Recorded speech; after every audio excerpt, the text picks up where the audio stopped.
اور جب پھر بصرہ چلے گئے تو حضرت عبداللہ ابن عباس رضی اللہ تعالیٰ عنہما، حضرت حسن بن علی بھی ہیں، مولا علی شیر خدا بھی آپ کے اساتذہ میں ہیں، حضرت کمیل یہ بھی آپ کے اساتذہ میں شامل ہیں۔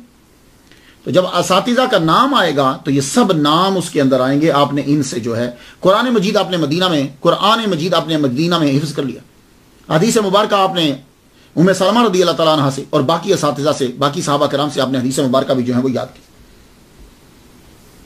اس کے بعد مدینہ مبارکہ میں آپ 17 سال کی عمر تک، 17 سال کچھ ماہ، اور ایک نے لکھا ہے کہ 14 سال اور کچھ ماہ، لیکن صحیح یہی ہے۔ حضرت عثمان غنی رضی اللہ تعالیٰ عنہ کی شہادت ہوئی، اس کے بعد مولا علی شیر خدا کی بایعت ہوئی۔ تو مولا علی شیر خدا کی جو بایعت ہوئی تو آپ نے بایعت کی، 2 سال تک حضرت عثمان غنی رضی اللہ تعالیٰ عنہ کی شہادت کے بعد بھی آپ وہاں رہے۔ اس کے بعد پھر مولا علی شیر خدا نے مدینہ کو اپنا دارالخلافہ نہیں بنایا، آپ نے اپنا دارالحکومت دارالخلافہ جو ہے وہ کوفہ کو بنایا۔ تو جب مولا علی شیر خدا مدینہ سے رخصت ہوئے تو حضرت امام حسن بصری رحمۃ اللہ علیہ اپنے والد گرامی یسار اور اپنی والدہ محترمہ خیرہ کے ساتھ آپ بھی بصرہ جو ہے وہ وہاں تشریف لے گئے۔ تو 37 ہجری میں 17 سال کی عمر میں 656 عیسوی کو حضرت عثمان غنی رضی اللہ تعالیٰ عنہ کی شہادت کے 2 سال بعد بصرہ منتقل ہو گئے۔ اب بصرہ اسلامی مرکز تھا، تجارت کا بھی مرکز اور اسلامی مرکز۔ وہاں آ کر جو حضرت عمر رضی اللہ تعالیٰ عنہ نے وہاں قبیلے بھیجے تھے، جاؤ اسے جا کے آباد کیا جائے۔ یہ دریائے دجلہ یہ جو بندرگاہ ہے وہ ٹاپ کی بندرگاہ ہے، یہاں سے تجارت بھی ہوتی، اسلام کے جو لشکر تھے وہ بھی رکتے، اور یہاں خاص طور پر جو ہے وہ علم کا بھی یہ مرکز تھا۔ آپ وہاں چلے گئے۔ اب جب وہاں چلے گئے تو دیکھیے اسلام کے اندر زیادہ سے زیادہ کوشش کرنی چاہیے کہ آدمی اپنا جو ہے وہ اثاثہ رکھتا ہو، تب تبلیغ کرنے کا مزہ آتا ہے۔ جب تقریر کرنے والا، تبلیغ کرنے والا تنخواہ لے گا تو پھر کہیں نہ کہیں کوئی نہ کوئی مسئلہ بن جاتا ہے۔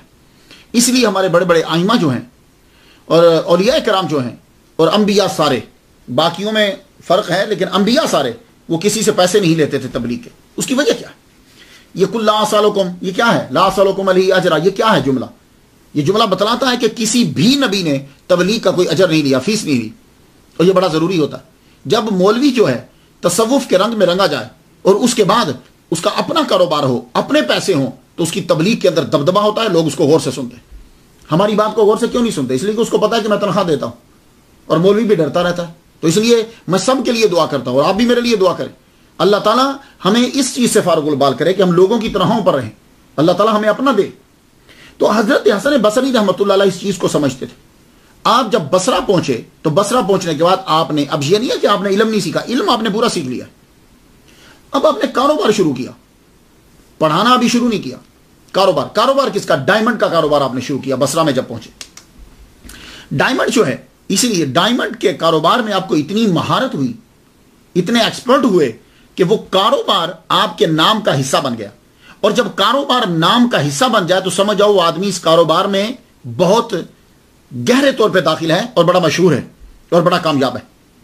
حسن آف پرلز، تو یہ حسن پرلز جو ہے، موتیوں والا حسن جو ہے، ڈائمنڈز والا حسن جو ہے، یہ مشہور ہو گیا۔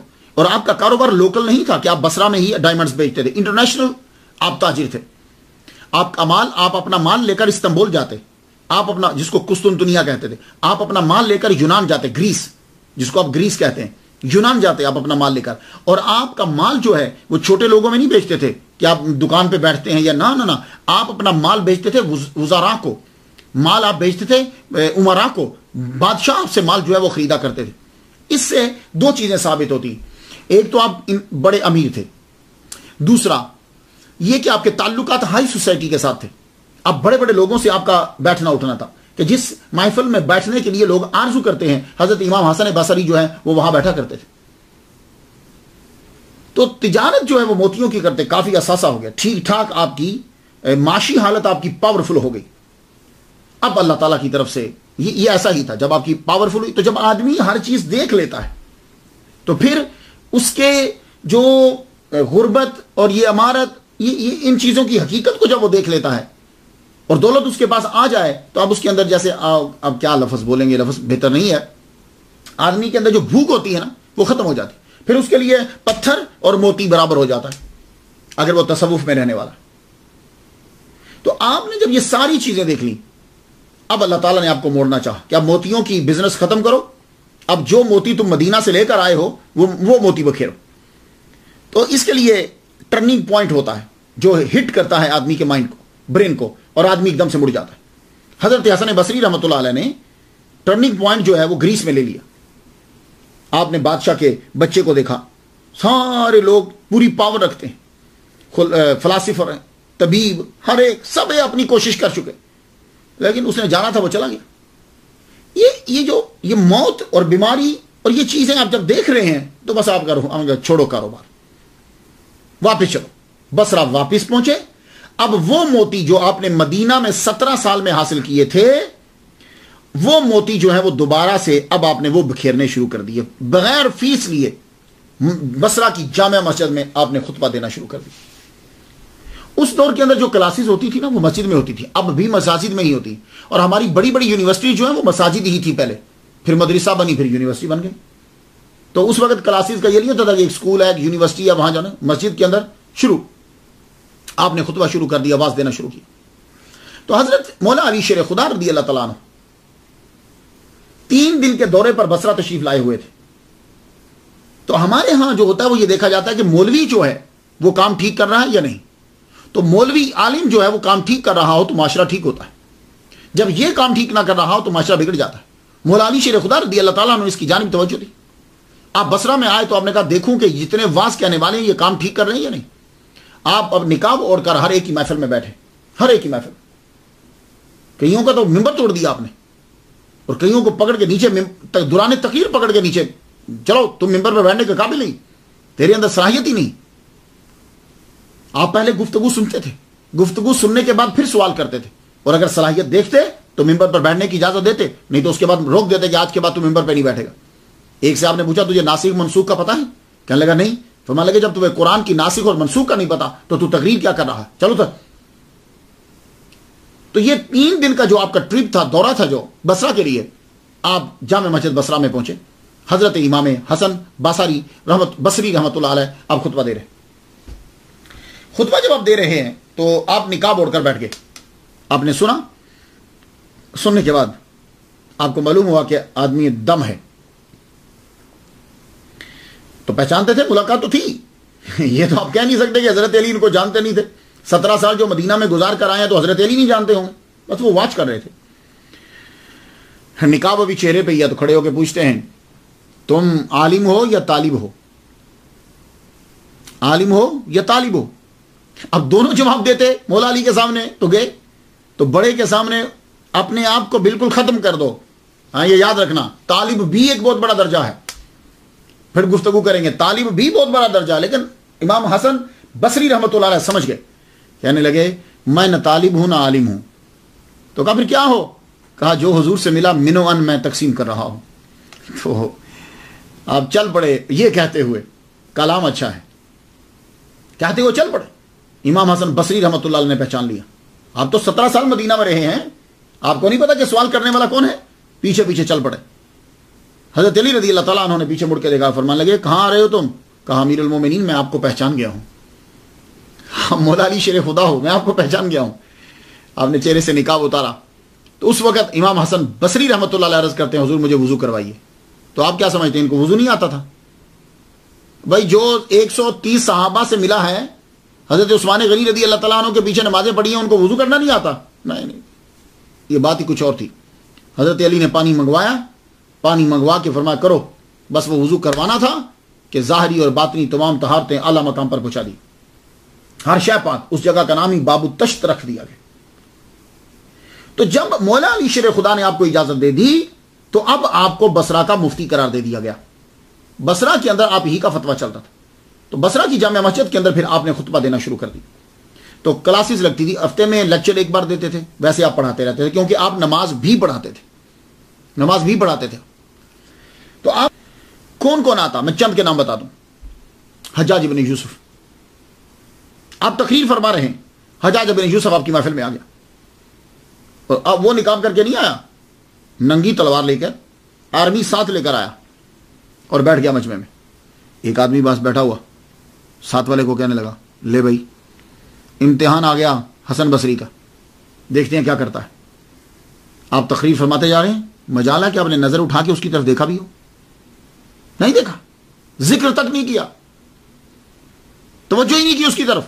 پورا لیکچر آپ نے دے دیا. اور لیکچر کس پہ دیتے تھے؟ آپ کا ٹاپک خوف خدا اور خوف آخرت ہوتا تھا. اس کی وجہ کیا تھی؟ اس کو آپ ٹاپک کیوں بناتے تھے؟ اسی طرح عبد القادر گیلانی رحمۃ اللہ علیہ کی بھی لیکچر سن لیجیے, خوف خدا خوف آخرت. کیوں؟ دیکھیے وجہ یہ ہے کہ مسلمان بڑے امیر ہو گئے تھے. حضرت عمر رضی اللہ تعالیٰ عنہ کہ دور حکومت میں ہی مسلمانوں کے پاس اتنا مال غنیمت آیا کہ مسلمان امیر ہو گئے. غریب جو آدمی ہوتا ہے اس کے اندر خوف خدا اور خوف آخرت ہوتا ہے, لیکن جب آدمی امیر ہو جاتا ہے تو پھر یہ دونوں چیزیں اس سے ہٹتی جاتی. تو بصرہ کے لوگ امیر تھے, مسلمان امیر ہوتے جا رہے تھے, اس لیے آپ نے اس ٹاپک کو چنا. تو خوف خدا اور خوف آخرت کا خاص لیکچر آپ نے اس دن دیا جب حجاج ابن یوسف بیٹھا ہوا. جب آپ لیکچر پورا کر چکے تو وہی آدمی جو کہہ رہا تھا آج امتحان ہے, تو کہنے لگا حسن از حسن, حسن واقعی بڑا خوبصورت ہے بھائی. حجاج ابن یوسف اٹھا, آج اس نے ہاتھ چومے, اور ہاتھ چوم کے یہ کہنے لگا جس کسی نے مرد دیکھنا ہو تو وہ انہیں دیکھے. اللہ اکبر جل شان. اسی طرح آپ کے مجمع کے اندر محمد ابن سیرین, علامہ ابن سیرین جو ہے وہ بھی بیٹھتے. ابن سیرین کون ہے؟ یہ آپ نے کتاب دیکھی ہوگی, یہ تعبیر الرؤیا, علامہ ابن سیرین کی یہ کتاب ہے. ان کو یوسف ثانی کہا جاتا ہے. یہ ان کے پیچھے نماز پڑھتے تھے. ہاں, یہ 9 سال چھوٹے ہیں حضرت امام حسن بصری رحمۃ اللہ علیہ سے, چونکہ یہ بصرہ میں پیدا ہوئے تھے. ابن سیرین جو ہے نا جنہوں نے تعبیر الرؤیا, یہ بصرہ میں پیدا ہوئے. 9 سال چھوٹے ہیں امام حسن بصری سے, کیونکہ 33 ہجری میں یہ پیدا ہوئے. اور آپ اکثر امام حسن بصری رحمۃ اللہ علیہ کے پیچھے نماز پڑھتے, ان سے احادیث لیتے, سیکھتے. اور 110 میں ہی آپ کا بھی انتقال ہوا ہے, وصال ہوا ہے. امام حسن بصری رحمۃ اللہ علیہ کا جب وصال ہو گیا, آپ کو خبر پہنچی کہ بھائی جن کے پیچھے آپ نمازیں پڑھا کرتے تھے, جن کے لیکچر سنتے تھے, جن سے حدیث سیکھتے تھے, ان کا وصال ہو گیا ہے. آپ پر اتنا غم کا اثر ہوا کہ آپ کا چہرہ متغیر ہو گیا, رنگ متغیر ہو گیا. فرمان لگے ہو انا للہ و انا الیہ راجعون. اس کے 3 ماہ 10 دن کے بعد آپ کا بھی وصال 110 ہجری میں ہوا. تو یہ علامہ ابن سیرین جو ہیں یہ بھی ان کی محفل میں بیٹھتے, محمد ابن سیرین. عمر بن عبد العزیز جو ہیں یہ آپ سے 42 سال چھوٹے ہیں. جب خلیفہ بنے تو 35 سال آپ کی عمر تھی. تو خلیفہ جب بنے تو اس وقت حضرت امام حسن بصری رحمۃ اللہ کی عمر 77 سال تھی, 77 ایئرز اولڈ. تو آپ نے وہاں سے لیٹر لکھا, کہنے لگے کہ مجھے کچھ نصائح کرو.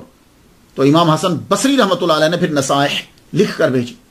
تو عمر بن عبد العزیز رضی اللہ تعالیٰ عنہ یہ بھی آپ کے شاگردوں میں شامل ہیں, جن کو عمر ثانی کہا جاتا ہے. تقریر فرماتے تھے, اللہ تعالیٰ نے بڑا خوبصورت چہرہ عطا فرمایا تھا. آپ بڑے مشہور تھے, آپ کے لیکچرز, آپ کے وعظ دور دراز تک مشہور تھے. یہ نہیں کہ بصرہ کے محلے کے اندر ہی مشہور ہے. اشعث ابن سوار جب بصرہ جانے لگے تو امام شافعی رحمۃ اللہ سے کہتے ہیں کہ میں بصرہ جا رہا ہوں, کوئی چیز چاہیے آپ کو؟ فرمان لگے امام حسن بصری رحمۃ اللہ کو میرا سلام کہنا. کہنے لگے میں نے تو کبھی ان کو دیکھا ہی نہیں ہے, میں کیسے پہچانوں گا؟ کہنے لگے بصرہ کی جامع مسجد میں داخل ہونا, جس کا حسن اور وجاہت دیکھتے ہوئے تیرے سینے میں رعب بیٹھ جائے, وہی حسن بصری ہوں گے, اور میرا سلام کہہ دینا. واقعی جب آپ مسجد میں داخل ہوئے, جامع مسجد میں آپ تقریر فرما رہے تھے, اتنے خوبصورت اور وجیح اور دبدبا آپ کا, واقعی آپ پہ رعب پڑا. کہنے لگے سچ کہا تھا امام شافعی. اور امام باقر علیہ السلام کی محفل میں جب کبھی تذکرہ ہوتا امام حسن بصری رحمۃ اللہ علیہ کا, تو آپ فرماتے تھے کہ بھائی ان کے کلام میں تو انبیاء کے کلام کی سی تاثیر ہوتی تھی. اللہ اکبر. تو میں جب پڑھتا ہوں ان کی تقاریر کو, ان کی تقریر جب میں پڑھتا ہوں, تو حضرت لقمان علیہ السلام کے بارے میں آپ نے پڑھا, کبھی پڑھیے گا. ان کے نصائح جو تھے وہ بڑے مشہور تھے, نصیحتیں جسے کہتے ہیں ہم, وہ بڑی مشہور تھی. جو انہوں نے اپنے بچے کو کی, جب وہ لوگوں کو کرتے تھے, وہ بڑی مشہور, عرب کے اندر تو مشہور تھی. بالکل اسی طرح کا کلام آپ کو ان کے تقریروں میں ملے گا, بڑی خوبصورت موتی. میں لمبا ہو جائے گا لیکچر, لیکن چند باتیں آپ کو میں بتا دیتا ہوں. میں کرامتیں آپ کو نہیں بتا رہا, کرامتیں ان کی بے شمار ہیں, لیکن میں یہ بتا رہا ہوں کہ ہمیں کرنا کیا ہے. ہمیں ان کی سیرت پر عمل کرنا ہے, ان کی باتوں پر عمل کرنا ہے. تو میں آپ کو چند باتیں بتا دیتا ہوں. آپ فرمایا کرتے تھے, تقریر کر رہے ہو, دیکھو کس انداز سے سمجھا رہے ہیں. کہنے لگے سنو, یہ جو دنیا ہے نا, یہ سواری ہے, یعنی جس کے اوپر تم چڑھتے ہو, جیسے اونٹ